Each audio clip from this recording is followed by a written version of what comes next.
Hi guys, our friend Jacob Rees-Mogg for some reason appeared on the Politics Live show, where he thought that he would own the NHS, claiming that it was wasting money on a whole range of things. This is of course part of the war on nurses. The Tories want to turn the public against them. They also want to turn the public against the NHS in order for it to be either sold off to their friends or sold off to their donors. And Mogg's source for all of the problems facing the NHS? The Sun. I think there are problems in the NHS. Before coming here, I cut out some things. Actually, I tore out, to be accurate, some things from The Sun, which I think is extraordinary about what's happening in the NHS. So you've got 20 directors of lived experience on jobs of up to £115,000 a year, and £100,000 on lecturing doctors on how to correctly address pregnant trans men. And then they had a comment column saying a 74-year-old man, the father of one of their columnists, was asked if he was pregnant. Now, if you are wasting... Now, does anyone actually believe any of this? The idea that somebody was asked, a 74-year-old man was asked if he was pregnant. I don't believe that for a second. It was probably a case of filling in a form. Maybe it was an online form or it was one on a tablet or something. And the question was, are you pregnant? And he lost his rag over it and ran to his journalist, quote unquote, son or daughter to put this in the Sun because we need to continue the war on the NHS. I don't believe any of this is true. And when it comes to certain training, this is a footnote in a larger part of the training. But of course, in order to get people angry, the Sun or the Daily Mail or the Express put it as a headline.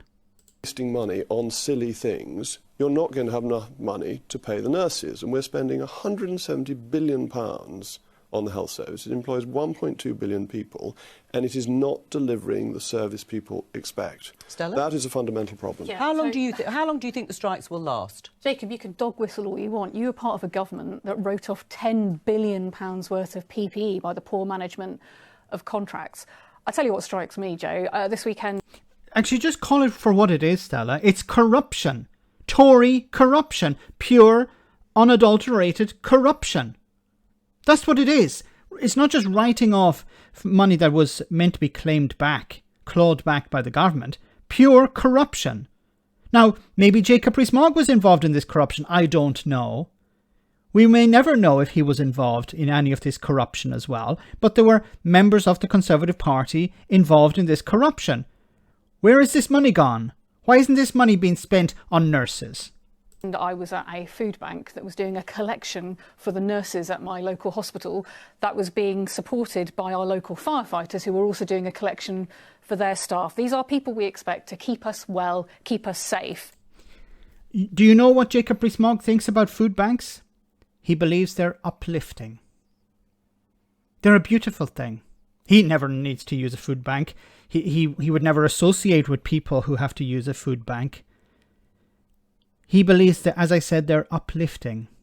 A beautiful thing. You know, why should the government waste its money on helping people when there are food banks available, when there is charity available?